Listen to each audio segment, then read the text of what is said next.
दोस्तों आज की इस वीडियो में हम लोग देखेंगे कि न्यूटन का जो फर्स्ट लॉ है वो कैसे आया। मतलब इसका ओरिजिन क्या था एक्चुअल में जो फर्स्ट लॉ है ना वो न्यूटन का लॉ ही नहीं है पूरी तरीके से, वो एक्चुअल में गैलीलियो का लॉ है। तो हम चलिए इसको डिस्कस करते हैं, बहुत ही मज़ा आने वाला है। तो लेट्स स्टार्ट। तो इस सब की शुरुआत किया था एरिस्टोटल ने। उन्होंने बहुत पहले एक लॉ दिया था अपना। उन्होंने उस लॉ में कहा कि every motion requires a moving force and it ceases when the force stop acting. तो इसका मतलब सिंपल है कि उन्होंने एक सिंपल ऑब्जर्वेशन से वो मतलब ये लॉ दिया था। अब देखो, ये समझ सकते हो, अगर एक ऑब्जेक्ट है और अगर इस ऑब्जेक्ट को मैं पुश करूँगा तो मतलब उसको फोर्स दूंगा तो वो चलना स्टार्ट कर देगा, और जैसे ही मैं फोर्स हटा दूंगा वो तुरंत रुक जाएगा। तो यही कहा इस लॉ में कि every motion requires a moving force मतलब हर एक मोशन के लिए एक मूविंग फोर्स चाहिए, and it ceases when the force stop acting. तो सिंपल है, ठीक है, चलो सिंपल है। तो ये जो लॉ है वो अनचैलेंज्ड रहा, करीब 1500 साल तक ये लॉ अनचैलेंज्ड रहा। एंड देन गैलीलियो की एंट्री हुई और गैलीलियो ने दिखाया कि एरिस्टोटल का जो लॉ है वो सही नहीं है, उसमें मतलब फ्लॉज है। तो उन्होंने प्रूफ किया अपने इंक्लाइंड प्लेन एक्सपेरिमेंट से, वही फेमस इंक्लाइंड प्लेन एक्सपेरिमेंट।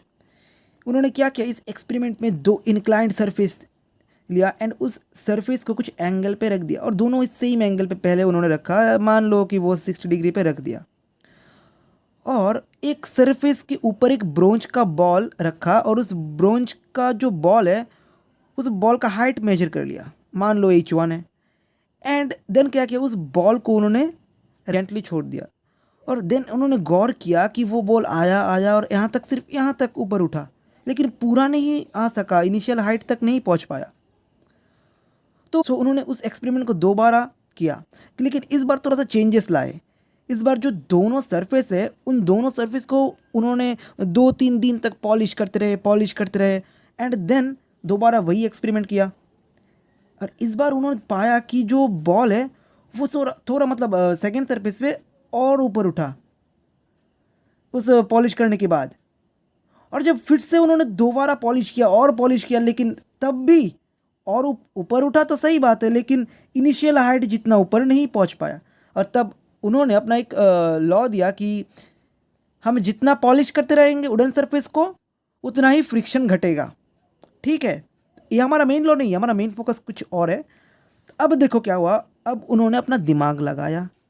अब जो दो इंक्लाइंड सरफेस है उस दोनों इंक्लाइंड सरफेस का एंगल अब इक्वल नहीं रखा। एक का तो 60 डिग्री कांस्टेंट रखा, लेकिन दूसरे का घटा दिया, 20 डिग्री कर दिया। एंड 20 डिग्री करने के बाद उन्होंने देखा कि अगर इनिशियल हाइट h1 है तो जो नेक्स्ट मतलब इस प्लेन पे भी वो बॉल इनिशियल हाइट तक पहुंचने के लिए बहुत दूर तक ट्रेवल करता है, लेकिन फिर भी वो इनिशियल हाइट तक नहीं पहुंच पाता क्योंकि एयर रेजिस्टेंस है और फ्रिक्शन भी कुछ ना कुछ तो रह ही जाता है। तो ऐसा करते करते उन्होंने फिर से दोबारा उस एक्सपेरिमेंट को दोहराया, लेकिन इस बार उन्होंने उस एंगल को 5 डिग्री कर दिया। ये जो मैं 6 डिग्री 20 डिग्री 5 डिग्री कर रहा हूँ वो मैं आर्बिट्रेरी जस्ट ले रहा हूँ आपको समझाने के लिए, ठीक है ना।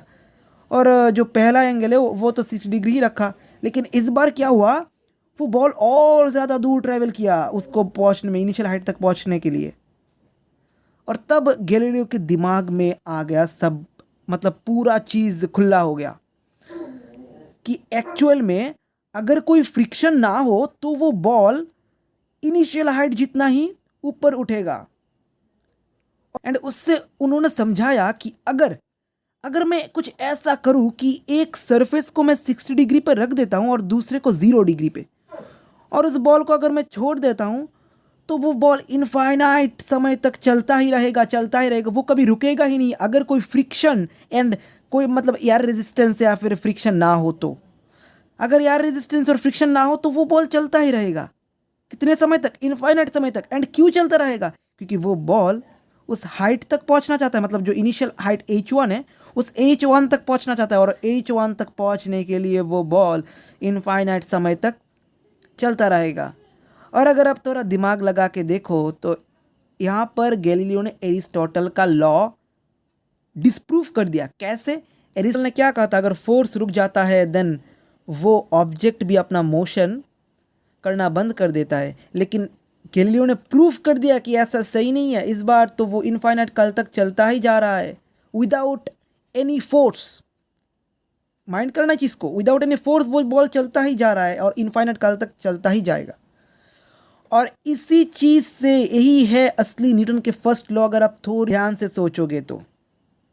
एंड आई होप इस वीडियो से आपको थोड़ा बहुत जानने को मिला कि इस न्यूटन का जो फर्स्ट लॉ है वो कैसे आया, उसका ओरिजिन क्या था।